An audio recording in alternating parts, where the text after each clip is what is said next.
Roll call, please, Janice. Mr. Bartlett. Here. Mrs. Patrick. Here. Mr. McFadden. Here. Mr. Olet. Here. Deceased. Here, also present, Mrs. Simonera for her first meeting.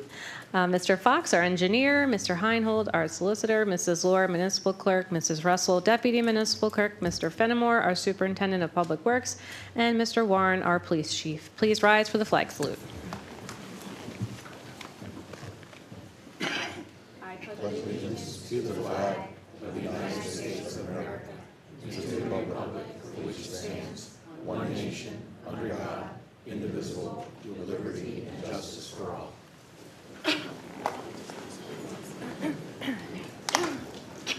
Janice, could you please read the sunshine and live stream statements? Please be advised that proper notice of this meeting has been given in compliance with the Open Public Meetings Act in the following manner. Written notice has been mailed to the Burlington County Times and Courier Post and published in the December 30th, 2024 editions. And written notice has been posted on the official bulletin board of the Township of Delanco at least 48 hours prior to the meeting. This meeting of the Delanco Township Committee may be transmitted via live stream on YouTube video. The streaming of the meeting is not intended to be relied upon as formal public access under the Open Public Meetings Act. And if the technology is disrupted for any reason, the township meeting will proceed in person as an official meeting in accord with the official notice. Thank you. If you could please take a minute to please silence your cell phone or put it on vibrate. I'd also ask for a moment of silence to remember all the victims of the Texas flooding that's gone on in the past week or so.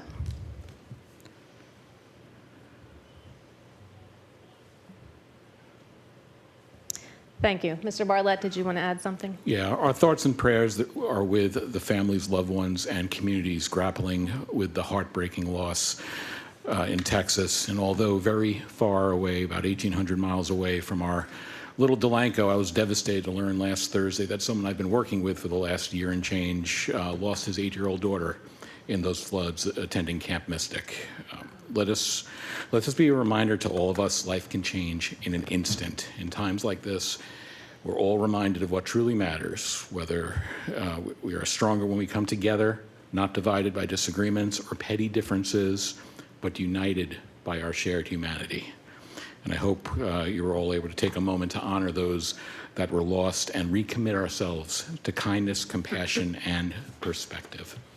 Thank you, Mayor. Thank you, Matt. I will read the rules governing public comment right before we open the meeting to public comment. So let's move on to the most important item on the agenda tonight, the appointment of our police lieutenant. Should I do the resolution first, I guess? Yes, ma'am. Okay, Resolution 2025-108, resolution of the Committee of the Township of Delanco, County of Burlington, New Jersey, authorizing the appointment of police lieutenant. Can I get a motion, please? So moved. Oh, everybody. I I think they're really excited. think it's unanimous. Okay, how about Kate? And Rock, somebody want a paper, second? scissors.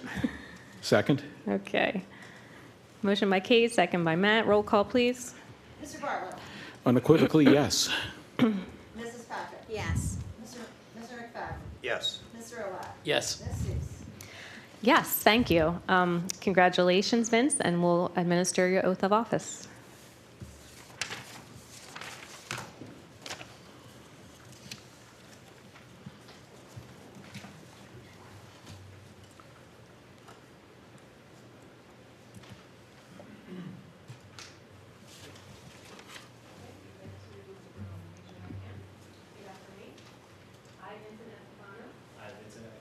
Do solemnly swear or affirm that I will support the Constitution of the United States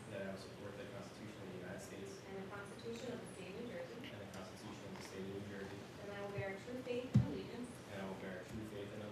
to the same and to the governments established in the United States and in this state under the authority of the people, and that I will faithfully, impartially, and justly perform all the duties of the office of Delanco Police Lieutenant. Congratulations, according to the best of my ability.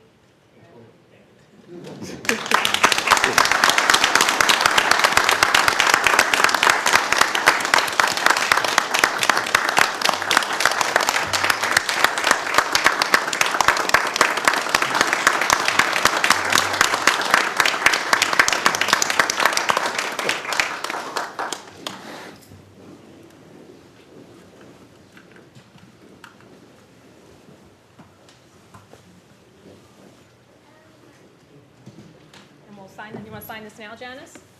Sure. Okay. We'll be done.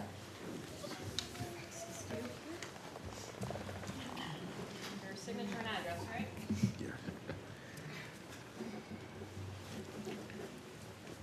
One copy would be yours, Vince.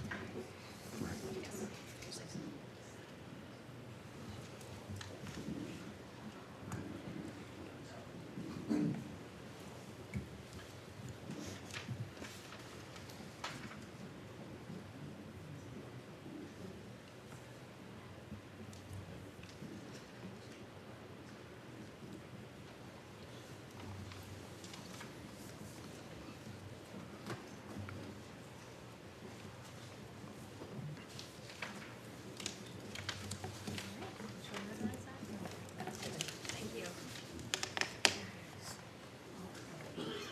Congrats, Vince.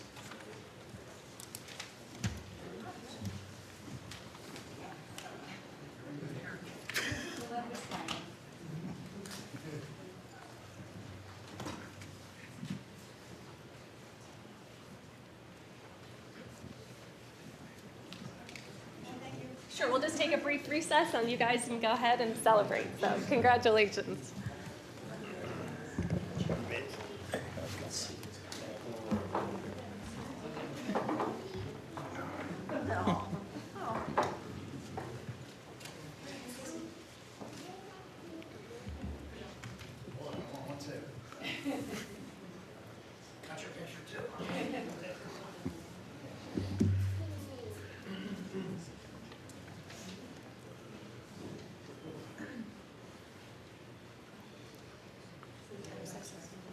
Yeah, his brother looks just like him, doesn't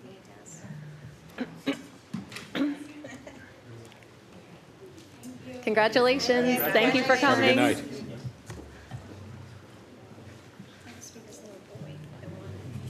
Thank you. Thank you.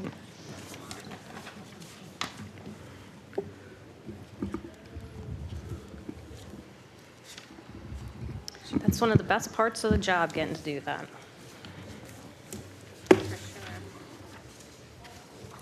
Okay, we back recording? Maybe we never stopped? We never actually, Okay. so we're good. All right, we'll move on to our first public comment period. Rules governing the public comment period in accord with subject and to the provisions of the Open Public Meetings Act, NJSA 10:4-12 at SEEK. During general public comment periods, the Delanco Township Committee is permitted to institute reasonable rules and regulations to allow for a smooth process and ensure a reasonable opportunity to be heard. Calling out from the audience outside of one's time at the microphone is disruptive to the person speaking at the mic or to the committee member speaking from the dais and will not be permitted. Each speaker will have a maximum of 5 minutes to speak and should limit the comments to the matter at hand. The speaker will be directed to conclude their remarks once the speaker's time has expired. No time may be yielded to a speaker by another speaker. Groups are asked to select a spokesperson to speak on their behalf. Speakers will address the committee from the podium and are asked to begin their remarks with their name and address. Township committee members are not obligated to answer impromptu questions or address remarks from the committee of the public during the public comment period. Speakers should expect the Township Committee to refrain from engaging in a dialogue except to the extent necessary to clarify the speaker's comment. The allotted time for speaking from the podium is the method to address the Township Committee during the public comment period. The committee will not entertain questions or comments called out from the audience during public comment or at any time. Speakers and members of the public should at all times maintain proper decorum and shall make their comments in a civil manner. Personal attacks, obscenity, derogatory or slanderous remarks will not be tolerated. So with that, we'll open this first public comment session now on agenda items only. So if you'd like to comment on anything agenda item related, you can come up and state your name and address for the record.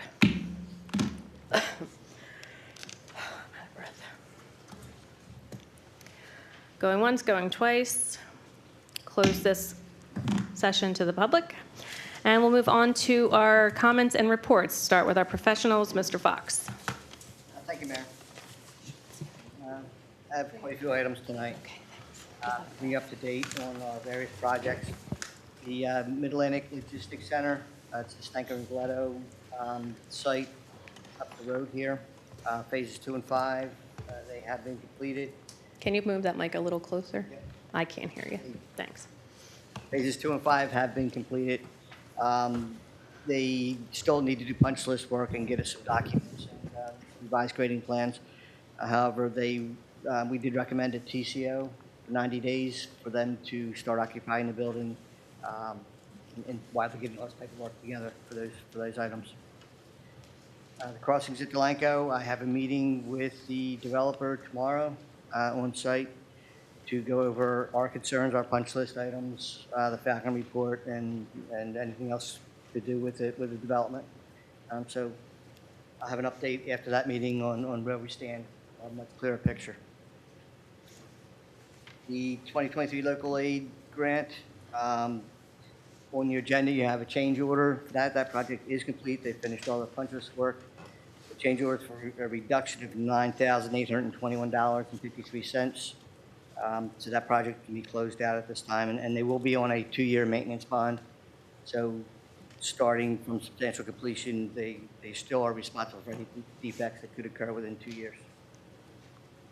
The 2024 local aid program, we held our pre-construction meeting on last Friday. They're expecting to start work on that the week of August 11th, depending on weather and other factors. Good. It's crazy this year with weather, so they're hoping to make it for August 11th. If not, it'll be the following week, August 18th, they'll start construction. And there's a 60-day contract period for that, so they have to be finished within 60 days after they start.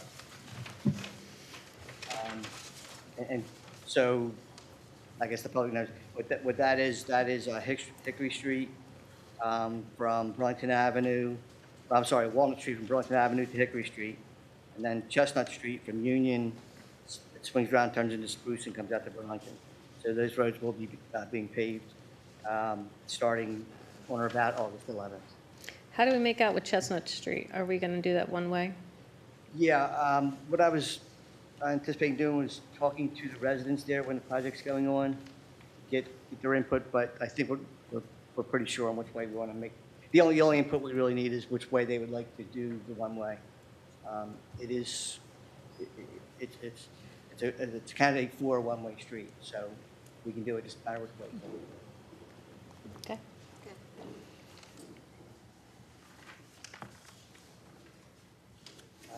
The Zubik seawall, I'm sure everyone has seen that. It's coming along quite well. That's the Woodrun Park, anyway. The project is approximately 95% complete. They're going to be installing a sod tomorrow. After that, then they'll just have to tweak out some things, and they'll be done. The only exception is the decorative lights. There are 7 decorative lights that are back ordered. So they won't be installed until sometime in August. We are going to put covers over the light bases for safety reasons, so no one messes with the electrical, and also no one gets hurt on them. So you're going to see some wooden boxes on top of the light post for about a month. As soon as they come in, they'll be installed. I did ask Fred if he can install the light that's actually in the gazebo, though, or the pavilion. Yes, you can. Yeah, so he said he was going to have Delgado take care of that. Yep. Just so we have it there, so it's not super dark. Yeah, so you have one light. Mm-hmm. Correct. On your agenda also, there's a change order for that project. It is an increase of $12,632. That is for the light post bases I just described, the safety boxes that go on top. And there was additional concrete that had to be removed during the project due to site conditions. So there shouldn't be any more changes. There may be a minor change order after this for some landscaping and quantities go up and down, but we're in pretty good shape with that project. The CDBG grant for the handicap ramps is going pretty slow, but it's getting there. It's about 80% complete. They only have 4 ramps on Mulberry and Union, and 1 ramp on 3rd Street to finish up, and they'll be done with that project.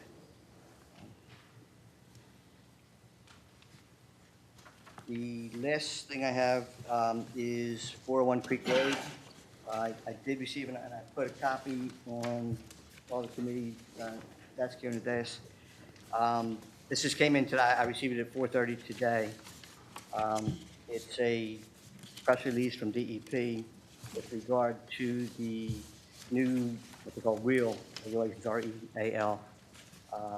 It's resilient environmental landscapes.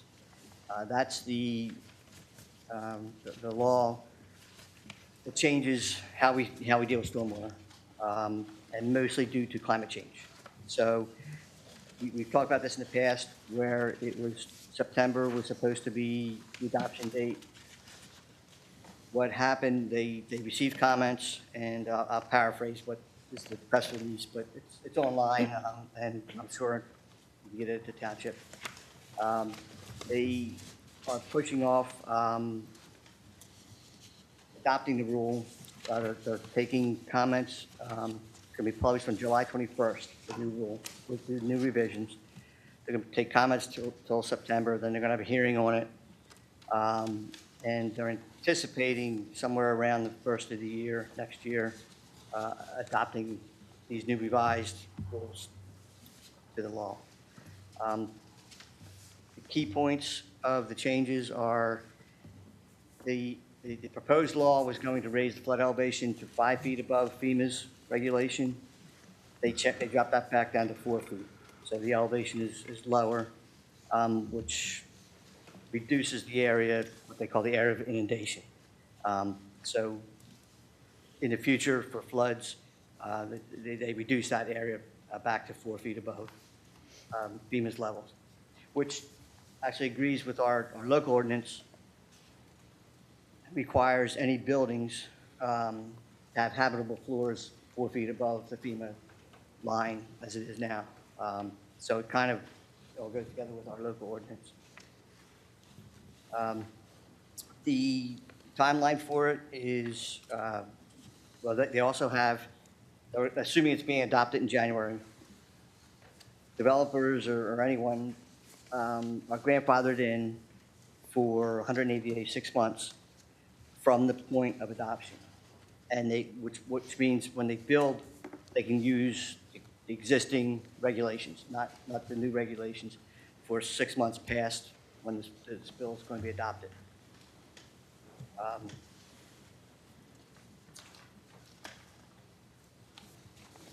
The reason behind a lot of this is they revisited a Rutgers science and technical study and determined that 5 foot is not as realistic as 4 feet, and that's why they changed that number.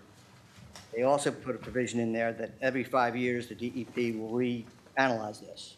So if they see that the levels are rising higher than they anticipate, they can revise the documents and change the elevations. They're revising some of the actual engineering design aspects, but they're just saying, even a general note here saying they're revising those, and it will be published on the 21st. So on the 21st, we'll know what those actual design considerations will be. And that pretty much sums it up. But that's the update on that bill being considered. That's good news. So there's really no change then to what we already have on the books, right? That's There'll be no the change. gist of it. As of now, correct. Awesome. Good, thank you, Harry. Harry, you won an award recently, huh? Yeah. For the seawall. I did. Well, yes. We all did. Oh, yeah. Mostly you. So on June 26th, the New Jersey Society of Professional Engineers installations and at the awards reception, our engineering firm, Environmental Resolutions, and its project manager, Harry Fox, received the second place public project award for the Zerberg Seawall project. As we all know, the seawall was completed earlier this year at the site of Historic Waterfront Park. That's under renovation. And I'll just read kind of the excerpt from the from the printout that they gave. The original seawall along the Delaware River at the historic Zerberg Mansion property was collapsing, and the shoreline itself was deteriorating at a rapid rate of about a foot a year over time. Numerous meetings were held with DEP to discuss what type of repairs would be approved at the historic and popular waterfront park that had been purchased using Green Acres funds. DEP indicated that they had preferred a living shoreline installed with riprap in lieu of replacing the seawall itself. Delanco wished to maintain the character of the site and to have safe public access. Therefore, a seawall was a more desirable solution for the town. In 2022, ERI persuaded the state floodplain administrator to visit the site to understand the importance of constructing a seawall and not a living shoreline at this particular site to solve the problem. The meeting was attended by numerous DEP staff, and despite extensive permitting the project would require, it was this visit that convinced the DEP that indeed a seawall would be acceptable for this location. Chris Knoll, the township engineer, prepared the design of the seawall in a zigzag fashion to address the DEP's desire for the living shoreline. Harry was the project manager for the seawall, and Jared D. Benedictus he served as the inspector. So I had the pleasure of attending the award ceremony to congratulate Harry, and he actually didn't find out he won second place until that night. So there was 3 projects that were up. I think the 295-42 project won third, and then a beautiful bridge reconstruction, historic reconstruction in the Trenton area won first. So just wanted to recognize you for that, Harry, and say congratulations on a job well done.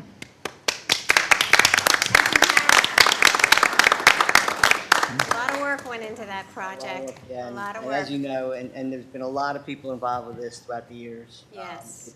It was a total group effort, honestly, from everyone, committee, past committees. Yeah, was for the last 18 years. 18 years. Yes, a long time. Thank you, Harry. We appreciate it. Sorry, Harry, I hope I didn't embarrass you too much. Nice. Thank you for that report. And we'll move on here. Mr. Heinhold, anything to report? Yeah, just quickly, I want to mention affordable housing again.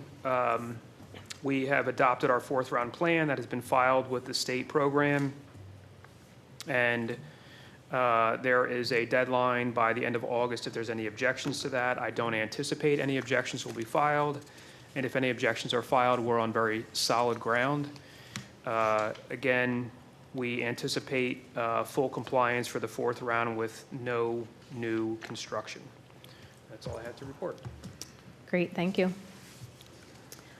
Mrs. Seminara, would you like to report as our township administrator? Sure. It has been a quick 2 weeks, but I'd be remiss if I didn't mention the staff and how amazing everyone has been. They've been very welcoming. They've been very informative. I've been kind of meeting with them one-on-one and in groups and just learning about wish lists, priorities, what's important.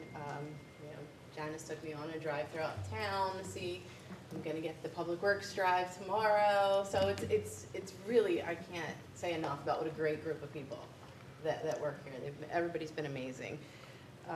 And Richard, he's been coming in and he's been making the transition so smoothly, and he's been very, very helpful. And the big ticket items for the past couple of weeks are just kind of reviewing the budgets and working on the contract negotiations for our bargaining units with our CWI and police. That's Great. pretty much it. You're doing a great job. I know you are coming in and, kind of reworking some things, make it more efficient. Reports are looking a little cleaner, a little easier to read, and just kind of getting the town up to date with the latest technology that we have, just using software to integrate to better function to serve our residents. So thank you. Keep up the good work. Department heads, Mr. Fenimore. Yes, good evening. As usual, our brush pickup was a little bit more this month, 72 cubic yards of brush. We cut all township properties 4 times. We barely got through them. The grass has been phenomenal this year. Turned the leaves and had an inspection by DEP, and apparently everything is okay. I didn't hear back from him, so that's a good thing.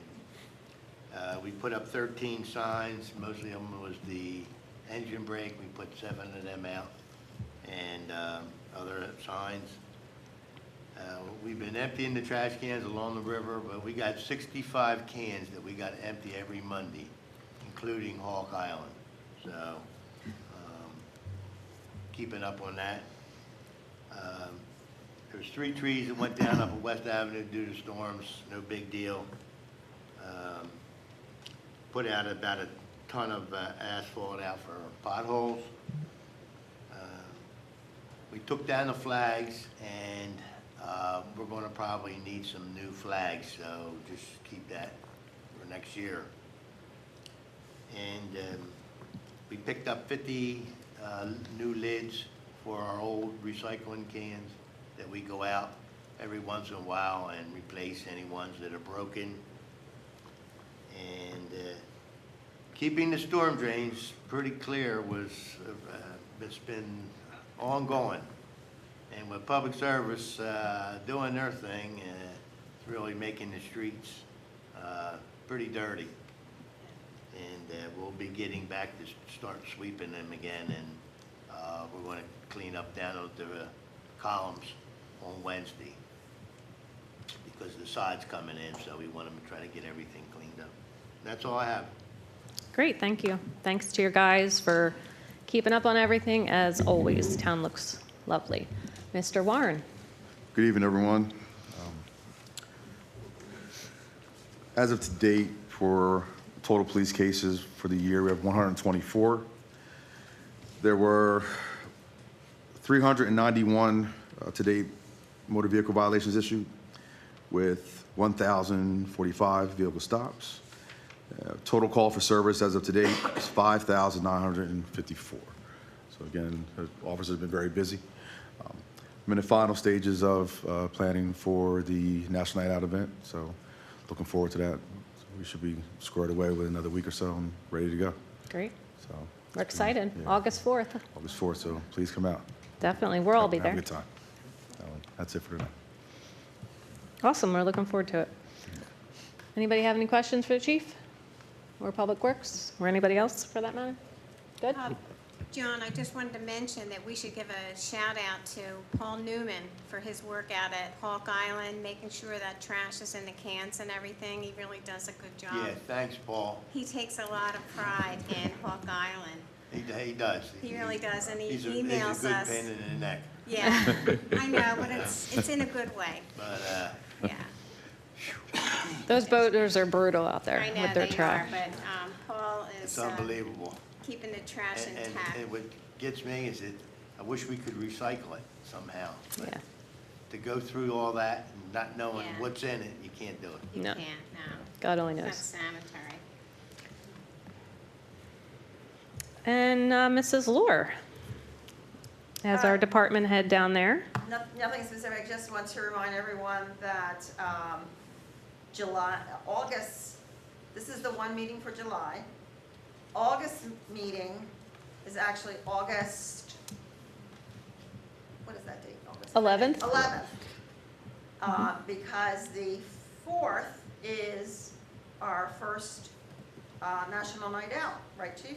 Yes, ma'am. So that's the night that they're going to do that. So the meeting that was normally scheduled for August 4th is now August 11th.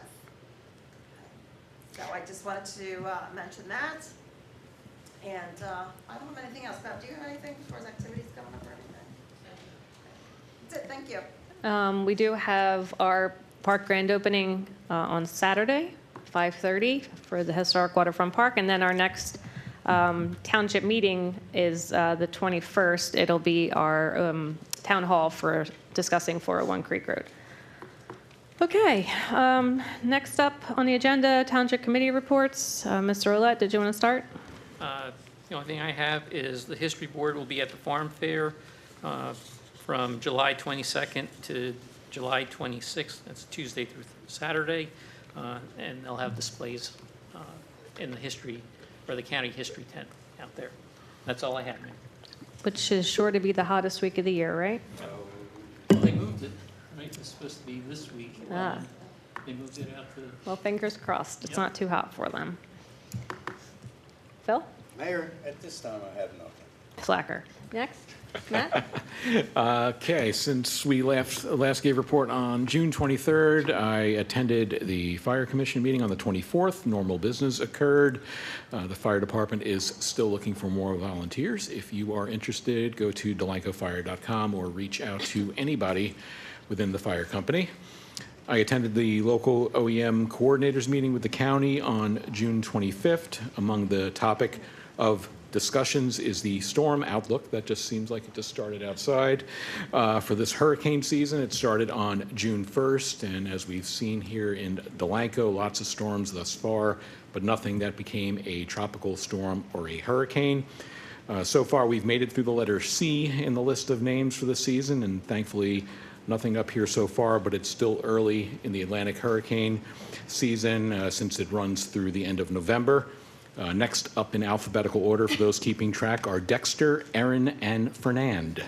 We are 2 Erins already left the office for the day, but Fern's still here, so look out with those hurricanes. On to the schools. I didn't make it to the Board of Ed meeting on the 25th as I was under the weather, but on July 3rd, I stopped by the Pearson School for their free summer basketball clinics that the school district is hosting this summer, and I had a chance to sit down and meet with our new superintendent, Dr. Tarchichi, who is sitting in the back of the room. Wave to everyone. Hi, Dr. T. Nice to see you. Welcome to Delanco, and I see great things coming to our district, which we're so very much so entitled to after the last number of years. And looking at the agenda posted for the board meeting this Wednesday night, among some of the hirings that are being done, they're hiring a foreign language teacher, which is something that we've been without for a while, and it's something we should all look forward to as we're living in a global society. You should learn a foreign language. The kids should learn it, so it's great that we have that coming. The roof replacement project at Pearson is full speed ahead and is underway right now. Hopefully they sealed the roof up for tonight. Again, as mentioned, the next Board of Ed meeting is this coming Wednesday night, July 17th at 7 p.m. at Pearson, with the work session beginning at 6 p.m. I've been doing a lot of coordinating with PSE&G the last few weeks on the gas main replacement project here in town. There's been some hiccups in communication from PS on the sections of streets that are going to be closed and where work is completed. However, I think we're past that now, and each week they're going to be delivering a 2-week outlook to the town so we can inform all the residents. That information is going out via email blast and on the township Facebook page. Public Service should also be emailing the residents and doing door hangers in advance of the work. And they're also now looping in our garbage contractor, Seaside, so they know where they could expect road closures, so they can make contingencies to make sure everyone's trash gets picked up, and our fire department and EMS departments are getting notified, so they're aware of any detours that may impact any responses. Not really related to anything I've done for the town over the last month, but last week I went to get my real ID at the MVC, and I know a lot of residents have been having issues getting appointments. I made mine back in April, and the good news is once you get there, as long as your paperwork is in order, I was in and out in 15 minutes, and they have it down to a science. Senator Singleton is posting on his Facebook page every day when they see new appointments come up, new appointment windows, and he's also been sponsoring some mobile MVC trucks to come out in the area, so keep an eye out for that if you do need an appointment. And finally, my home away from home for the last week and a half has been at Historic Waterfront Park, monitoring the construction process while the mayor was on a well-deserved vacation. And those guys out there have been busting their butts in the heat and the rain, and a lot of rain it is, a lot of rain delays, all the storms we've had, but we finally got water down to the park, and we got PSE&G approval on the electric that was ran, and everything will be done in time for this Saturday's grand opening that I hope to see you all there. That's all I have, Mayor. Thank you, Matt, and thanks for being my eyes and ears, sending me updates while I was away. Appreciate that. You're welcome. I know you just were excited to use your drone and use that as an excuse, but thank you. Kate? Thank you, Mayor. I was unable to attend the DISA meeting on the June 24th, Del Rive Youth Sports Association, but they are, fall soccer registration is open until August 1, and they're offering a clinic for girls flag football On July 1, the wait list opened for basketball. They are in need of fall soccer coaches and volunteers for the concession stand, so please feel free to help them out if you have some time. Shade Tree met on June 25th. Residents' requests were reviewed as follows. 210 Peachtree Lane, the resident was present and unable to provide some proof of interference with utilities. She referred to the recommendation of the sewer authority and stated that a prior resident had to have the line replaced because of interference from tree roots. The board did not agree to remove the tree. 41 Emery, resident was present and his property was listed on the sidewalk enhancement program.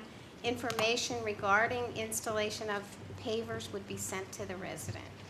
72 Pennington, 2 dead trees were requested for removal. The board agreed to do so.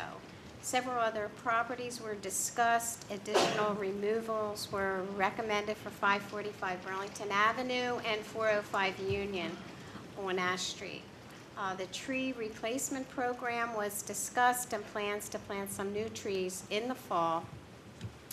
It's a work in progress.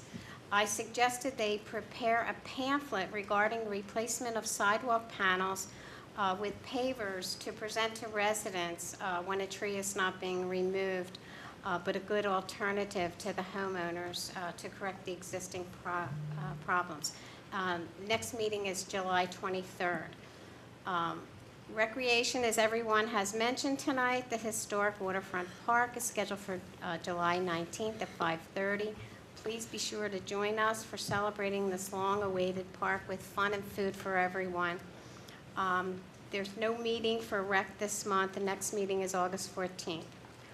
School board. I attended the special meeting of the school board on July 2nd and had the pleasure of meeting their new superintendent, Dr. Ronnie Tarchichi, who is with us tonight. And I'd like to mention that there are 3 school board members here tonight, Joanne, Kay, and Steve Jazz. It's really nice to see them attend our meetings because most of those members are here every month. They approved an affirmative action team in order to conduct an assessment for the development of a comprehensive equity plan for the school year 2025-2026.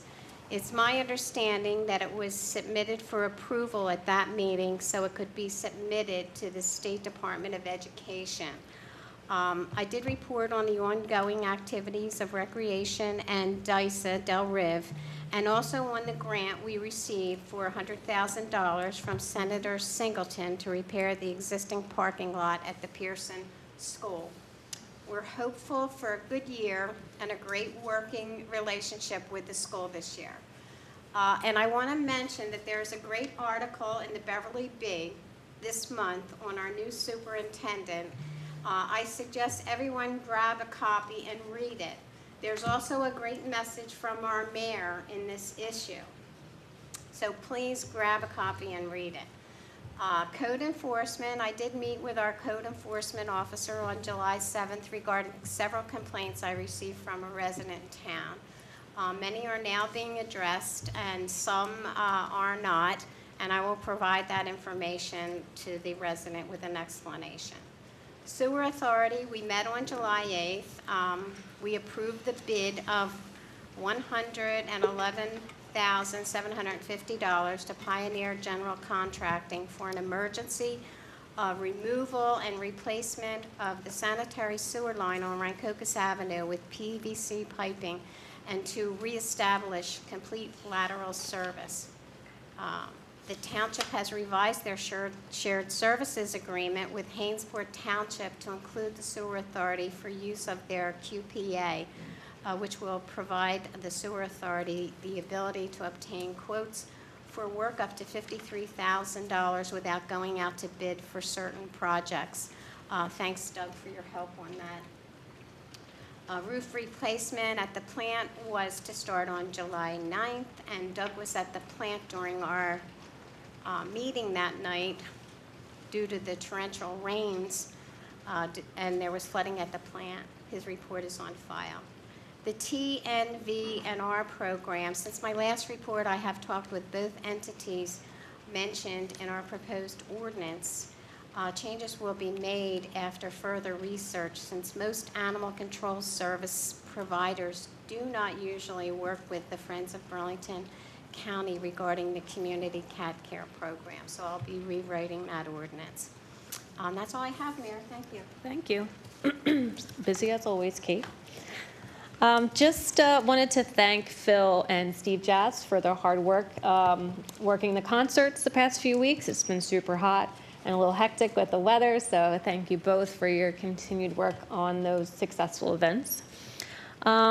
Speaking of the superintendent and the schools, we were excited to get the email from Senator Singleton's office letting us know that we were able to secure $100,000 in the state budget, specifically for Delanco and Pearson School parking lots. So I guess about 8 weeks ago or so, 2 months ago, the Senator's office in the past 3 years have reached out to us asking us for a wish list of projects that they may be able to secure funding for. So we sent them 4 different things. It's how we were able to secure the grant for $250,000 for the Field of Dreams lights a few years ago.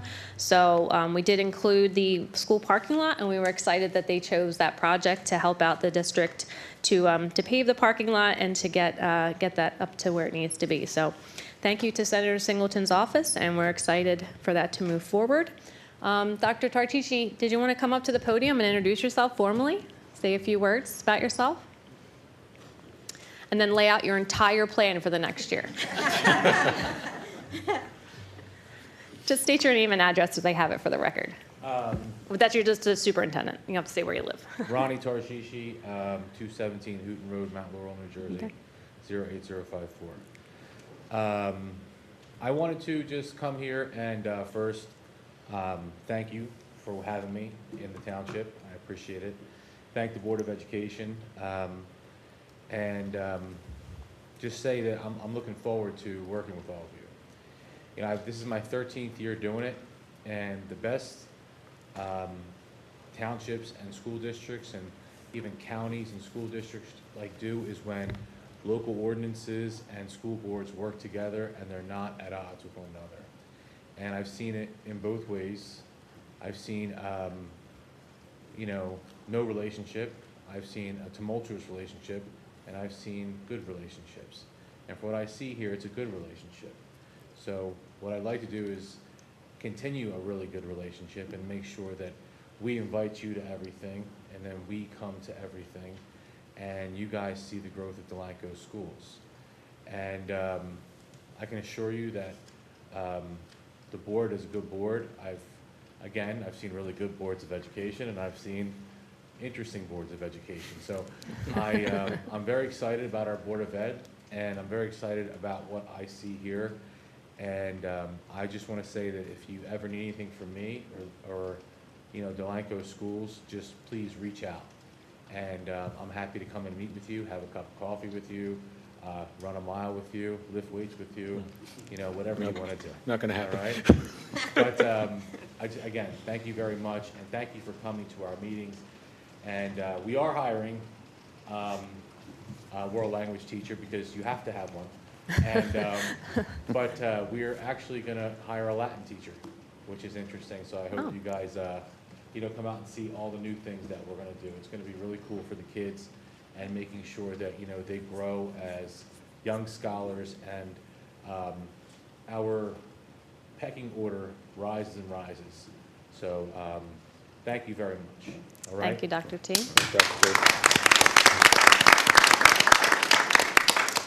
We look forward to working with you and the board as well. I know, Debbie, you had mentioned that you and the chief might want to stop by there and introduce yourself later on in the week to get that connection established. So they'll be reaching out to you as well. And of course, we have spoken before, and we'll continue to get those meetings on the books. Whatever we can do to help, we're here. As much as we can. I mean, our powers are limited, but we're here to support. Okay. Oh, what have I done this month? just mayor stuff, nothing really important to talk about, so. Consent agenda, we'll move on. Consent agenda items are considered to be routine and will be enacted with a single motion. Any item requiring discussion will be removed from the consent agenda. All consent agenda items will be reflected in full in the minutes. Resolution 2025, oh, does anybody have anything they want to remove from the consent agenda? Everybody good? Okay, Resolution 2025-109, resolution to cancel taxes and refund tax overpayment due to a total veteran exemption pursuant to NJSA 54:4-3.30A. Resolution 2025-110, authorizing funding expenditure to Abundant Life Community Development Corporation from the Delanco Township Affordable Housing Trust Fund. Resolution 111, authorizing a shared services agreement between Delanco Township and the Burlington County, I don't think they're called the freeholders anymore, the Burlington County Commissioners and the Burlington County Department of Public Safety for Central Communications and 911 call services. So we'll just change that if that's what the title is, right? No worries. Resolution 112, authorizing handicap parking space on Burlington Avenue for 229 Vine Street. Mayor, Sir? it should just be 229 Vine. It should Not- just say for 229 Vine Yes, Street, not Burlington, Burlington it's not Burlington Avenue. Avenue. Oh, okay. Yeah. Yeah, that doesn't make sense. So it's 112 is just authorizing the handicap for 229 Vine Street. Yes. Thank you. Resolution 113, authorizing change order number 1 for the 2023 road program project, 3rd Street and Fenimore Lane road improvement projects. Is that 2023? That's right? It's not the 20, okay. All right. 114, resolution authorizing the change order number 1 for historic waterfront park project.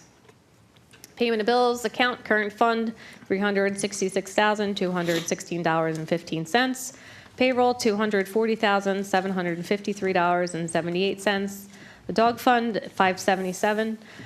Escrow trust, $7,418.25. Housing trust, $1,201. And capital fund, $136,261.43. Moving forward, we are just going to have one line item to pay the bills and not list all the different accounts for simplicity purposes. And we'll have the approval of minutes from April 21st and May 19th. We also have approval of businesses licenses 2025-1, 27, 30, 31, 32, 34, 35, 36, 37, 38, 39.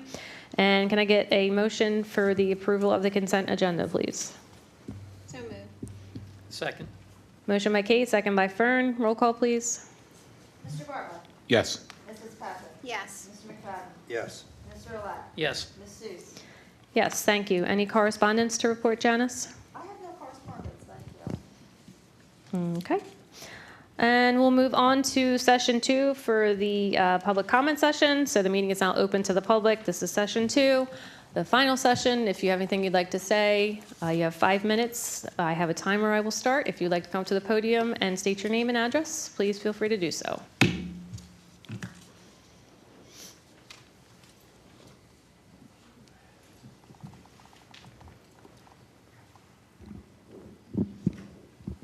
Thank you very much. Ed Deviney at 100 Union Avenue. So I have a comment that applies maybe to the discussion that's going to take place a little bit later. So the new historic Riverfront Park is shaping up very nicely. I take a look at it every day and see how it's coming. It'll certainly be a target for walkers and bikers, things like that. Now in architecture, there's a saying that form follows function.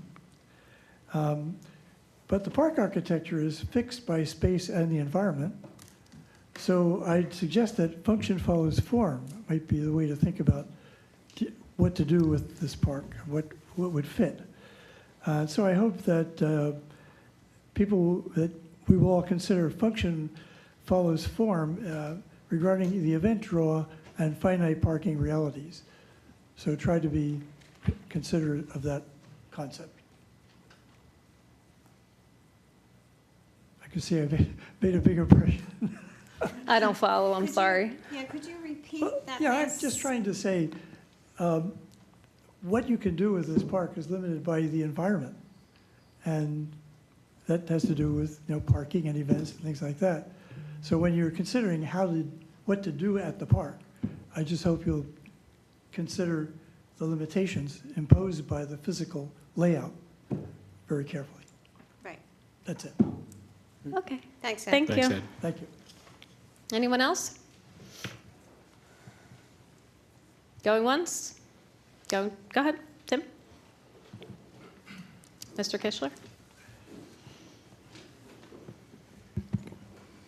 Tim Kishler, 12 Harris Court. Excuse me. I've already voted in the election, the special election, and I won't be available to come to the next town hall, so I wanted to make some comments.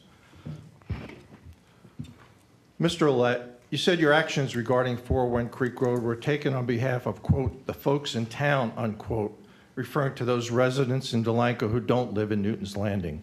You seem intent to drive a wedge between these two groups based on what you think you know about their respective financial circumstances. You claim that those who live in Newton's Landing can easily afford a local property tax increase since they are eligible for up to $6,500 a year in state reimbursements, and that those who don't live there, who you seem to consider the real residents of Delanco, can't. Now, I can understand a disgruntled former Newton's Landing resident harboring resentment, but it is both inexplicable and inexcusable that a former township mayor would fan these flames of division. If your true aspiration is to be a community organizer and for just one part of the community, you should realize that acting as such while continuing to sit on the committee is a blatant conflict of interest and that your immediate resignation is called for. Newton's Landing has 264 age-restricted homes. The minimum age is 55, so it would be 10 years before some could receive the benefit Mr. Olet seems to resent their being eligible for. These same seniors might live for another quarter century or more, paying some of the highest taxes in the township to support schools no children of their own would ever attend. If any even suggested that they shouldn't be required to pay to educate other people's children, they would be considered selfish. But those who oppose the 401 Creek Road purchase have only a single and yes, selfish reason. They fear a property tax increase, even though they really don't know if, when, how much, or for how long their taxes would be raised. They are unconcerned about the adverse effects of a massive commercial truck repair facility operating on the premises, the traffic, the road damage, the wildlife displacement, the air, noise, and water pollution, and believe only those few with homes bordering it on Pennington Court would be impacted. They think this is just an issue for those who live in Newton's Landing, and they've made it clear that they don't care what happens, quote, on that end of town, unquote. Now, many Newton's Landing residents have lost their spouses. Others deal with serious medical issues. Some have even experienced religious persecution as well as ethnic and racial discrimination in other countries and, unfortunately, in other parts of this one. And still they don't wish ill on anyone. They remain what used to be called salt of the earth. But having a fleet truck repair facility literally in their backyards would cause all of them to have their homes reassessed. With their properties devalued, their tax obligations would be reduced and collapse the tax base. It would be left to those real Delanco residents who live outside of it, including the homeowners over 65 who also qualify for the state tax rebate, to make up the very large budget shortfall. Remember, our entire representative committee voted to approve purchasing 401 Creek Road before Mr. Olet went rogue and voted against paying for it.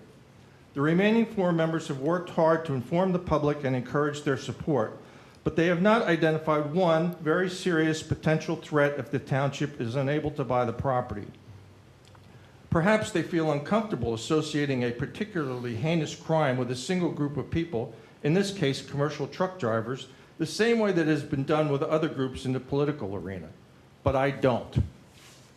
Child abduction. Think about it. With unlimited access to an area right next door to a park, who is in a better position to prey on children, to kidnap and transport them several states away before they're even known to be missing? Now, as adults, we are tasked with ensuring the safety of all of the township children in the same way that as taxpayers, we are charged with sharing the cost of educating them. But we can prevent this and many other harmful things from happening by voting yes to purchase 401 Creek Road. It is the only option that remains for the township to control its development and Delanco's destiny. We rarely get such second chances in life, and it will likely be our final opportunity to do the right thing.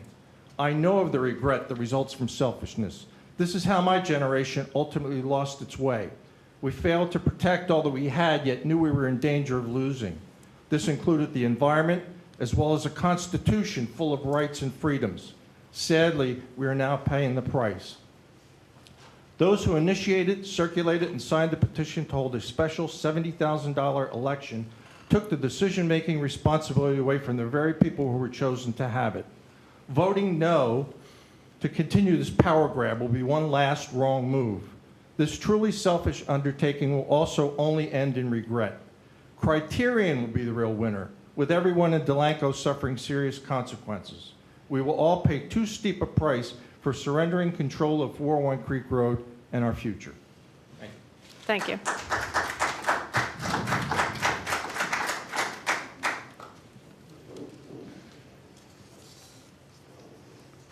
Vera Darmo, 605 Hickory Street. In the beginning, I was a yes vote, but I knew it was sort of a gamble because there was no clear plan, what developer was going to be involved. Could you tell me when I have 1 minute left? I sure will. So I actually really wanted this to work because I love nature. I was even texting with a guy who was here at the December meeting who was interested in working with developers and maybe looking at the property. So I was all in. But I researched it. I'm not going to talk about all my concerns. I'm just going to say that I was involved with open space in my town, Morristown. I know the people who are involved in open space conservation. The main group that preserves land on the Rancocas is called the Rancocas Conservancy. I called their president and asked about contamination issues because I was very concerned and I was willing to even pay more and take a big risk if it meant the Rancocas might be contaminated by a trucking facility. That was like my red line. He told me, and again, this is the president of a conservation group conserving land all up and down the Rancocas and branches of the Rancocas. The contamination was there was a minimal chance of that because of today's regulations and procedures that truck repair facilities follow. That was one thing. But that was not enough for me because I was concerned about the Newton's Landing residents, about the noise. So I drove out to the Delran facility, the truck repair facility, and I went to, there's like a development in back of it, and I was hoping I would run into someone, and there was a man sitting out under a tree, and I said, oh, I'm not selling anything. I just want to ask you, because we're having this vote coming up, and how, you know, it's about a truck repair facility, a new one that's coming in. Can you tell me your experience with the one that's right near you over here? And he said, I've lived here for 10 years. I've never had a problem with them. They face away from me and didn't hear anything like any other concerns in that. And so that was also went into my calculus about why I wasn't as enthusiastic about this purchase. And I have other concerns, but I'm going to leave those for right now and just say that I do take the concerns of Newton Landing residents seriously, and that's why I did what I did to research this. So that's all I want to say at this point. Thank you. Anyone else? Going once?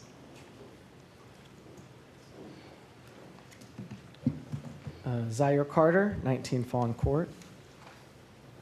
Before I begin, I just want to thank the committee for bringing up, for having that moment of silence for what's happening in Texas right now. I don't know if anyone knows, but there's an article in the Bergen Record, I think, about a U.S. Coast Guard Petty Officer Scott Ruskin, who was an aviation survival technician, 3rd class, who was stationed in Corpus Christi, a New Jersey resident, actually, who directly saved, I think, some 165 people from rising floods in Kerr County, Texas. So It was his first deployment, too. yeah. So really, I read it. even in, even while Texas may be pretty far away, let it be a reminder that even in our darkest moments, we're still stronger when we are together. Today, I'd like to bring up something that I care about very deeply and something that I think we all value, and that is trust in our local government, especially when it comes to how public money is spent. And I believe that trust begins with fairness.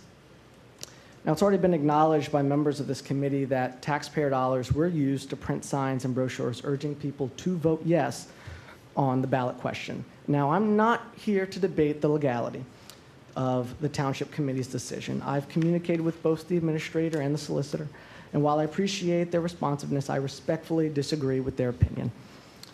I understand that several residents have also expressed their grievances with the appropriate state agencies, including the New Jersey Comptroller's Office, the Division of Local Government Services, and the Election Law Enforcement Commission, and I trust them to sort out what is lawful and what's not. I'm here to talk about something deeper, something that doesn't require legal opinion or a court ruling to understand, and that is the issue of fairness. And I'd like to start with Mr. Ouellette. Mr. Ouellette, when this campaign started, when you started printing materials and you put signs up promoting your position, did you use your own money or did you use taxpayer dollars? I used my money, and some other folks used their money to buy signs. Got it. Okay. And why did you not request to use taxpayer funds? Because we know that they were available.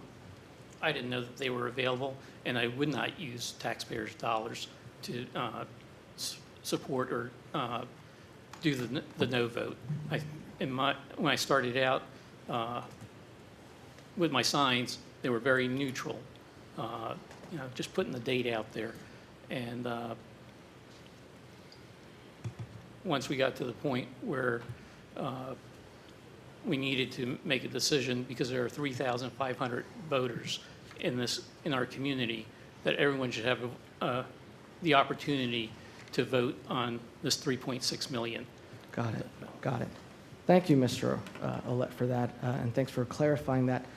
And I really do believe that you know what most of us instinctively understand, that just because you can do something doesn't mean that you necessarily should. And you understood that it wouldn't be fair, not to those who disagree with you, not to the community as a whole. And let me be clear, until these state agencies reach a conclusion, we still don't know whether the committee's actions were within the law.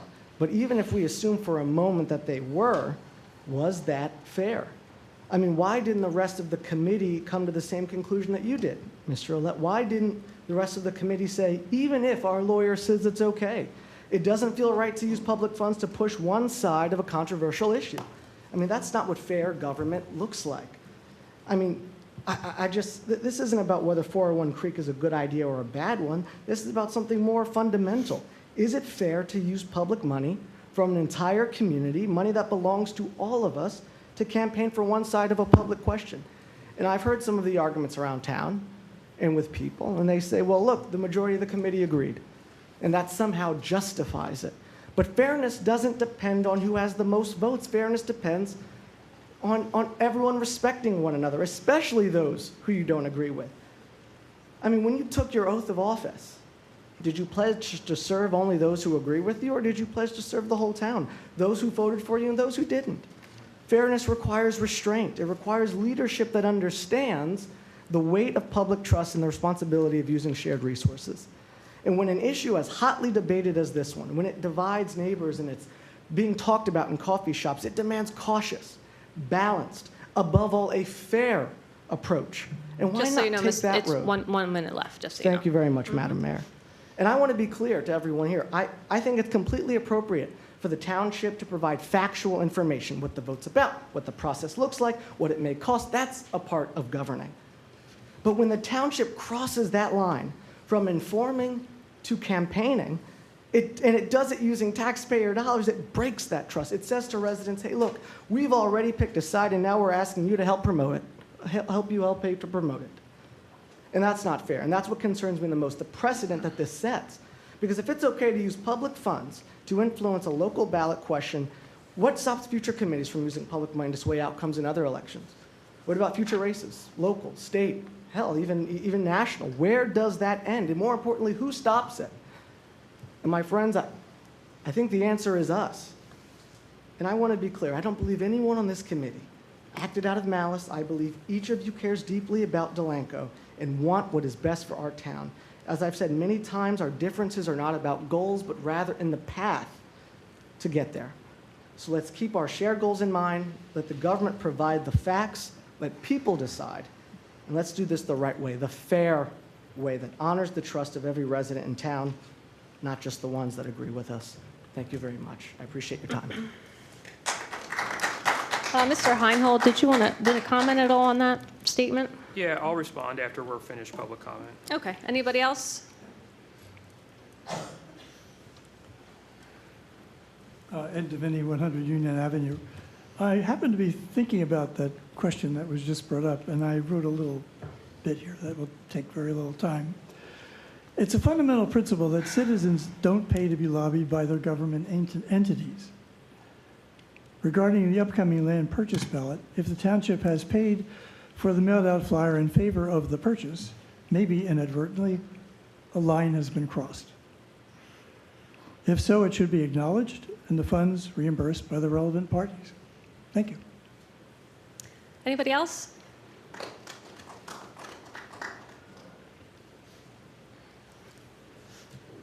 Thank you. So many big ideas. I want to talk about parking on Delaware Avenue. It's okay. J. Cohen, 625 Delaware Avenue. It's the corner of Delaware and Walnut, where we've had a vantage point for almost 40 years. And we had another commitment and missed the discussion. But I'm speaking for Joan, but she will correct me if I misspeak here. I know she will. First, I'd like to congratulate the Township Committee on the progress with the historic park, especially the current members and previous members who were active in getting this done in the beginning. I think parking on Delaware Avenue is a good idea. We have one of the few houses that accesses Delaware Avenue to get to our property. Many of them are Second Street, many of them are side streets. So we do have some skin in the game. We think it's a good idea to encourage people to attend events there. With the issue of accessible parking, or as it was called, handicap parking, I think they should be in the corners and on the side streets. They should be as near to the location as possible. Really, putting them in Delaware Avenue moves them farther away. Perhaps even permanent accessible parking on the ends. For example, Walnut Street, where we live, if there were an accessible spot closest to the river, people could park there to access the benches. But I think it makes no sense, even temporarily. Temporary parking on Delaware Avenue does make sense. I am concerned about safety. We have lived there, and Delaware Avenue functions in a way as a main street. And we see every day people walking their dogs, people teaching their children to ride bicycles, people walking. The sidewalks are not continuous. There are places without sidewalks. There are many places where the sidewalks, through no point of the homeowners, are disrupted by the trees, and they're not very walkable. So people have to walk in the street, and we see more and more people walking in the streets over the years. And the more traffic that we have on Delaware Avenue enhances the danger to people. That I don't have a solution to, and that, I trust our police force to, monitor this. Is there anything I've forgotten that you're going to tell me about?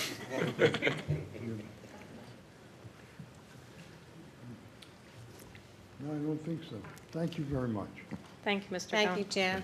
Jay.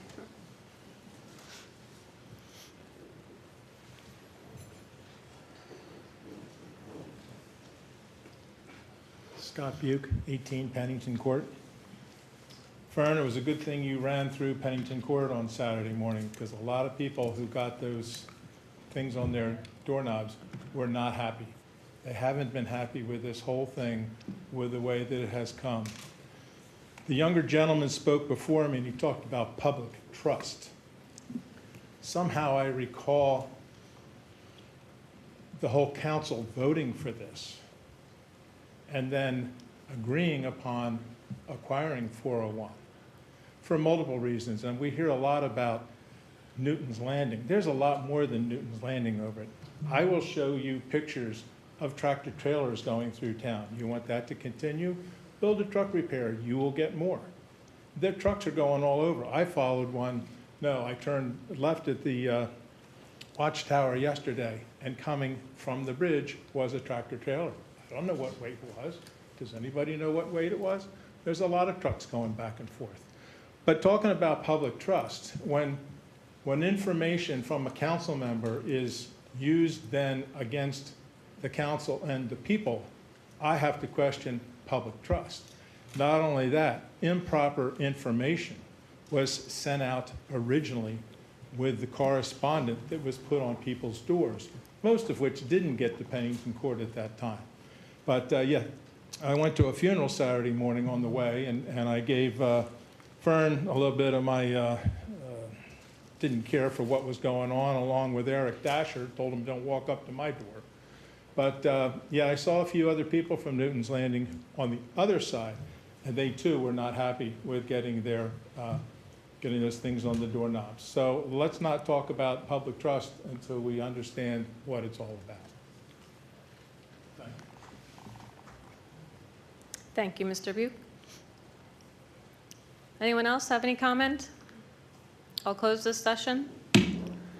Doug, if you could please speak on the use of public funds Sure. situation, please. Yeah.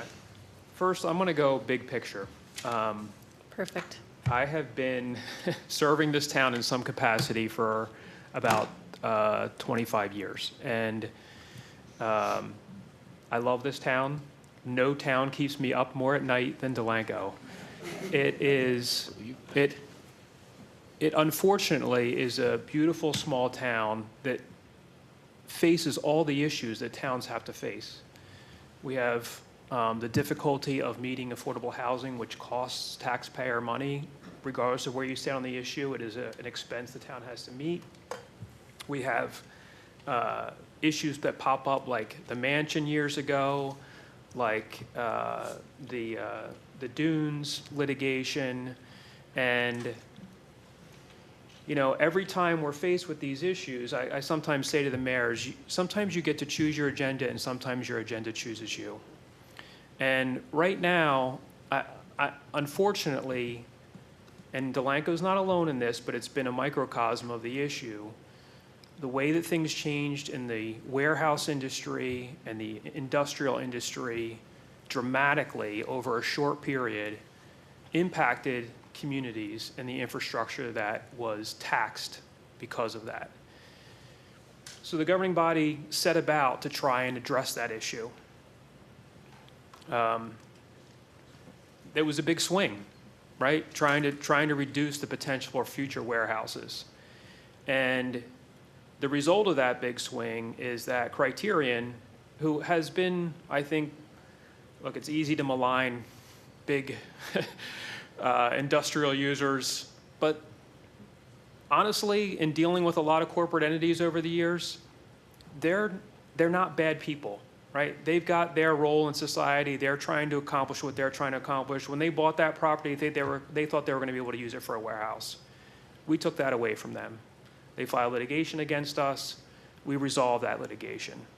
We resolved it in a way that we thought we would try to sort of limit the impacts out there. As that process moved forward, it was clear that that wasn't going to be enough. So then the next step was, let's try and purchase the piece of property. We went through that process. That was not an easy process either.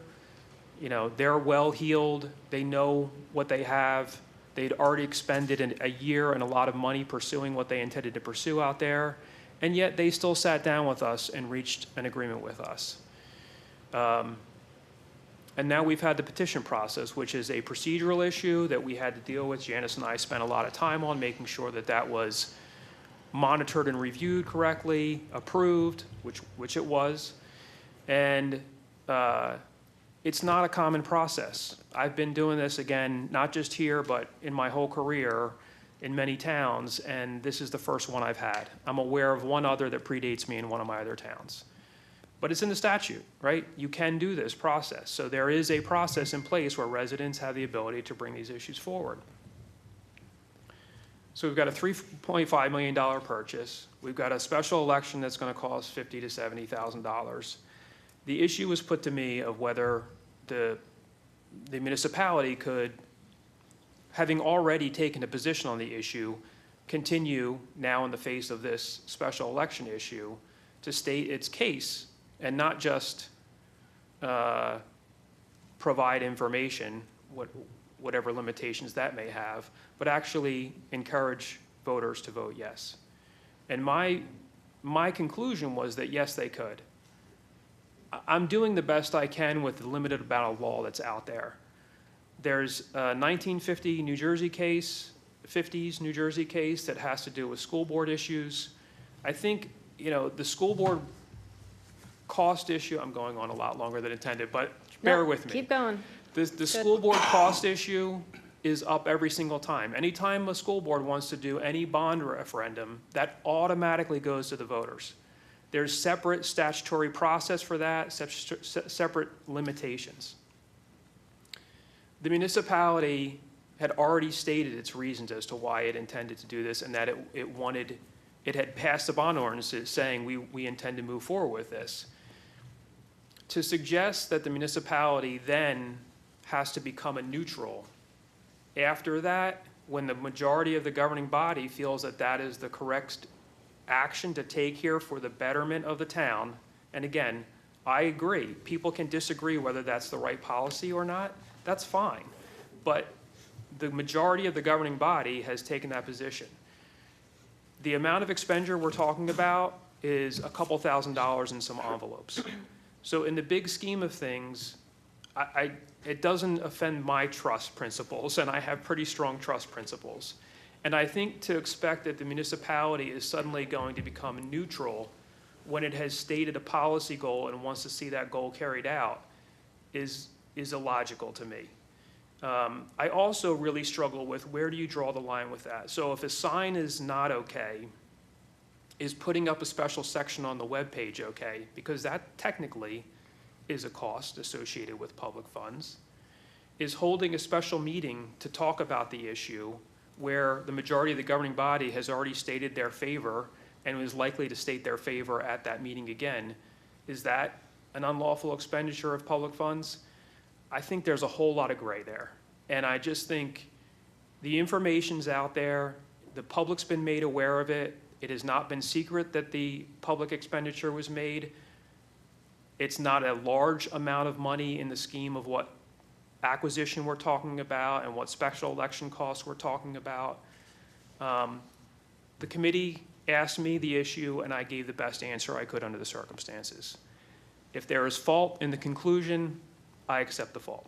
So that's where we stand on the issue. But there's nothing in the law that specifically says that, because there, in the absence of something.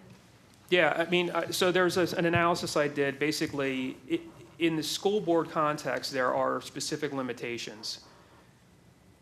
There are no such similar limitations in this very brief statute about the petition process that we're operating under here.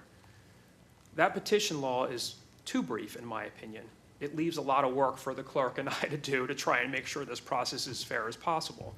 But when you don't have, when the legislature says something here and then doesn't say it here, there's analysis that says under the rules of statutory construction, there's meaning to that. If the legislature intended the same restrictions, they would have put the same restrictions. I also looked at case law again. There's federal case law out of Ohio, but it's at the federal level that has very good language that I think is very logical, that talks about, again, the sort of the issue that I'm talking about, where a governing body has stated a policy, that policy is now going to be before the voters, to suggest that just because it's now in a petition process, and let me just add one thing, Some larger municipalities have in-house public relations people.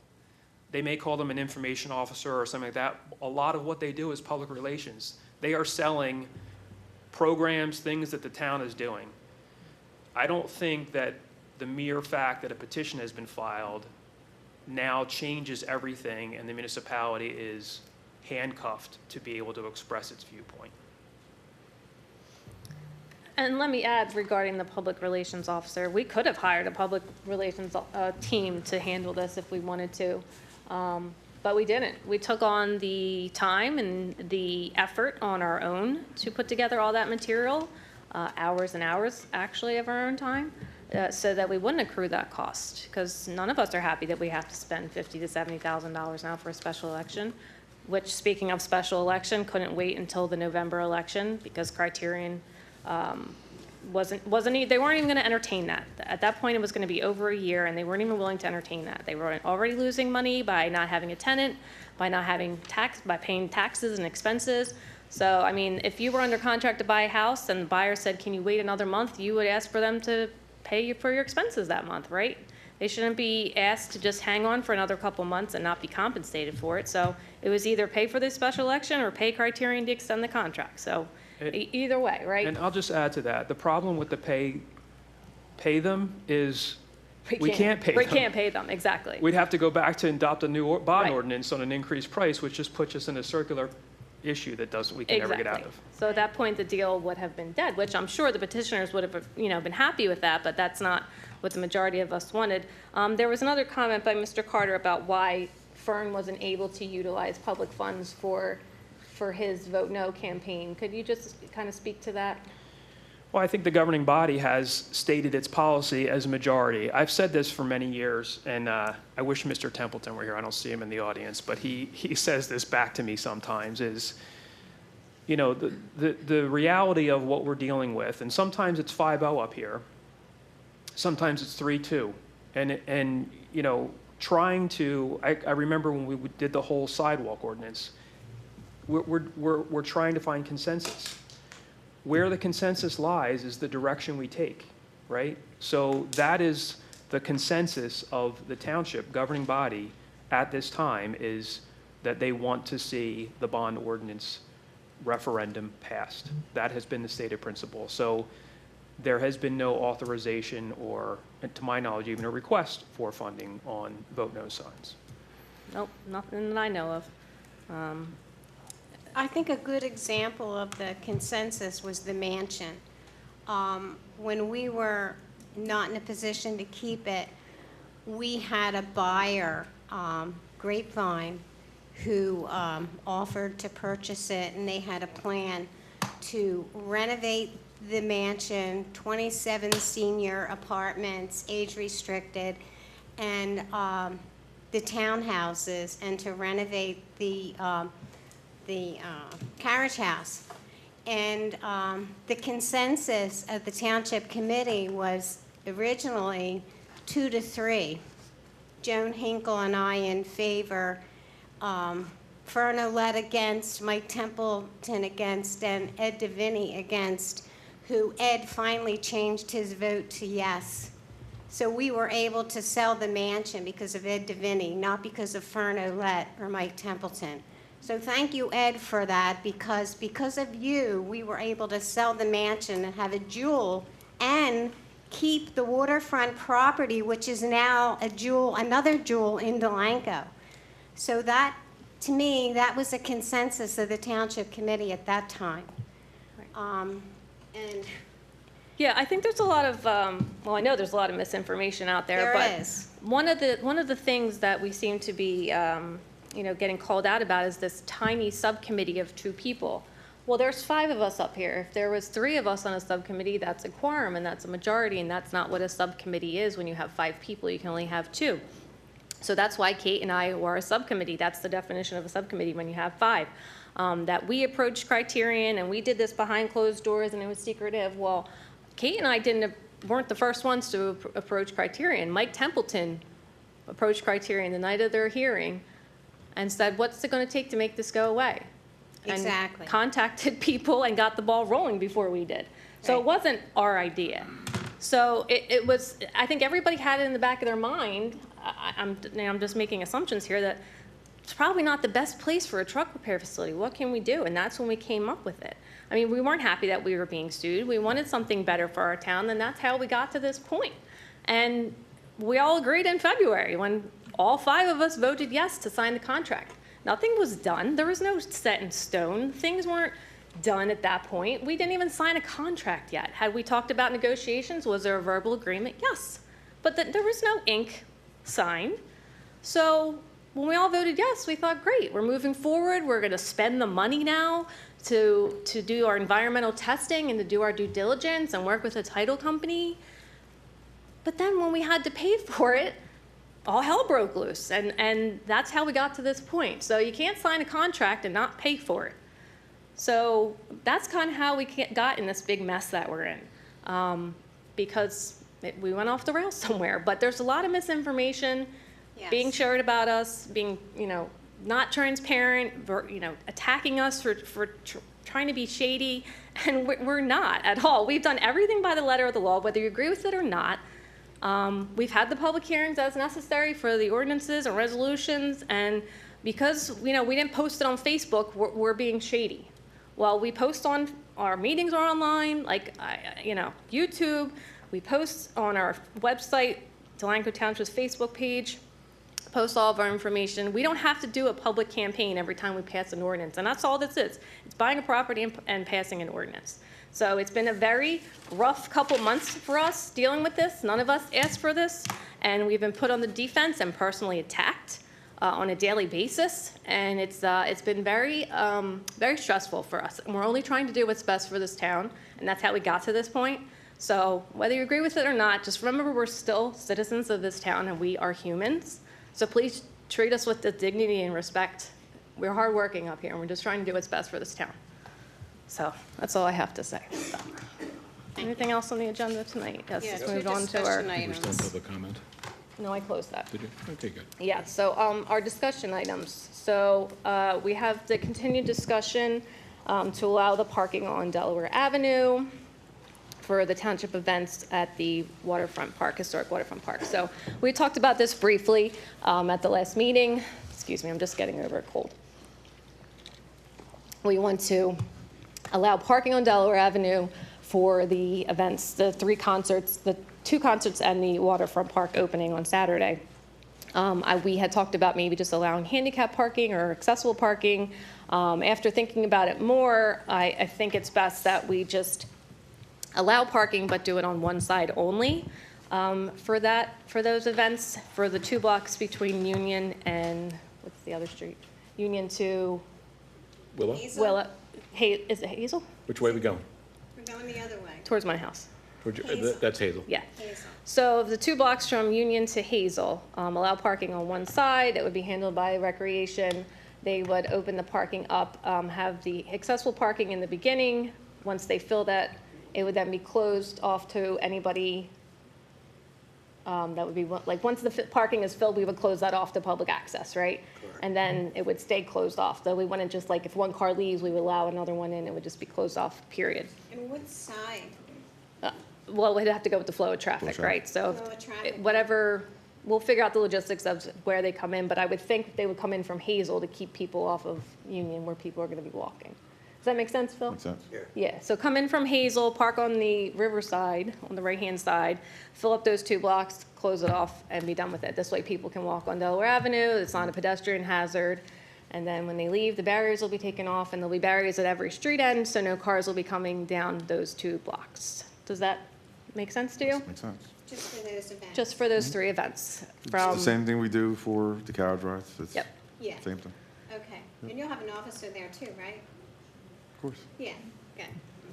And the time on Saturday is 5:30 to 8, so we would start closing the street at that time. We'll handle it with Public Works, and then we'll adjust the times for the additional concerts. yeah. Anyone else have any feedback? Just a question. Sure. So I understand.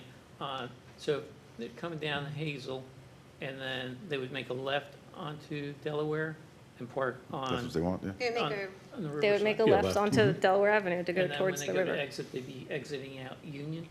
Correct, yes. Or Walnut, I mean, because it's open. Yeah, wherever they're closest to, yeah. I mean, nothing, I would imagine when it's over, we're going to remove the barricades They're gonna- yeah, from- they're gonna remove the so they can barricades from continue all. all the way down Delaware to Willow or wherever. Yeah. Once it's open, it's open. Yep. Anyone else? Phil? And then are we setting up the food trucks out front of the mansion? Yeah, the mansion, regardless of parking, was closed anyway, that block. So the food truck will be there as well as the bouncy house. So it'll be closed from Willow all the way down to Hazel. Are they going to be right in the street then? And public facilities? Porta potties, Yeah. 2 of them. Thank you. You'll be delivered on Friday. 1 accessible and 1 regular. Matt? Well, as long as the chief thinks from a public safety standpoint we're good, I'm not There's concerned. barricades there, and I'll have some guys out there, direct the patrol, as well as, I'm going to have someone assigned, number one. But the officers that are working will be available as well. Just let the EMS know that we're having an event as well. Yeah, I'll reach out to them tomorrow. Yeah, I do like the fact that the accessible parking will be up at the front. That's important. Yep. And we'll coordinate that with recreation volunteers. Okay? Good. Okay, moving on to the proposed ordinance to amend Chapter 216 of our code to prohibit the fishing activities at Historic Waterfront Park. So the park is not going to be permitted to have any fishing access there, so we just need to amend our code to reflect that. There is fishing at, I believe, 7 or 8 street ends currently at Delaware Avenue that people can utilize, continue to utilize for fishing, as well as the creek access. But Historic Waterfront Park's not set up right now. It was not designed to be a fishing access for the public. We have railings there. We have very narrow walkways. It's more designed for a passive park, accessible for families and, walkers to utilize. So we're not going to allow fishing there, so we just have to amend our code. We have a draft ordinance that Janice and Doug worked on today.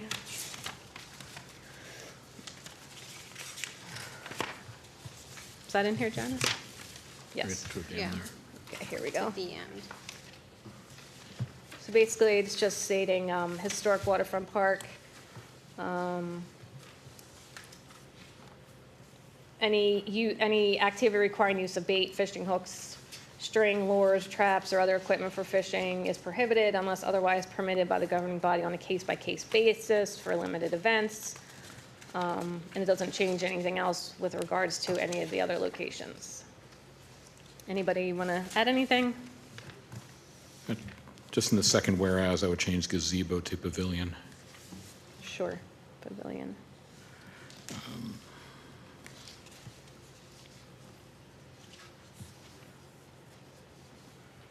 And this would be section 2, chapter 216, section 1. If no one has anything to add, can we introduce this? And what number would it be? 10. Okay. Can I get a motion to introduce ordinance 2025-10, amending the Township Code 216 governing park regulations to add the fishing regulation for Historic Waterfront Park? I'll make a motion. And set public hearing for, Yes, and we would set public hearing for August 11th at 7 PM. So it's amending Township Code at Chapter 216, governing park regulations, to add regulation for Historic Waterfront Park, 2025-10. First reading by title only, public hearing August 11th at 7 o'clock PM. Yes. And who made the motion? Phil, Second? Was, I'll second it. was that you, Carolyn? Yep, that's me. And then roll call, please. Mr. Bartlett? yes. Mrs. Patrick? Yes. Mr. McFadden? Yes. Mr. Olet? Yes. Ms. Seuss? Yes, thank you. Anybody have anything else they want to add? Motion to adjourn, please. So So moved. moved. Okay. Kate and Matt, all in favor? Aye. Aye. Good night, thank you. Thank you.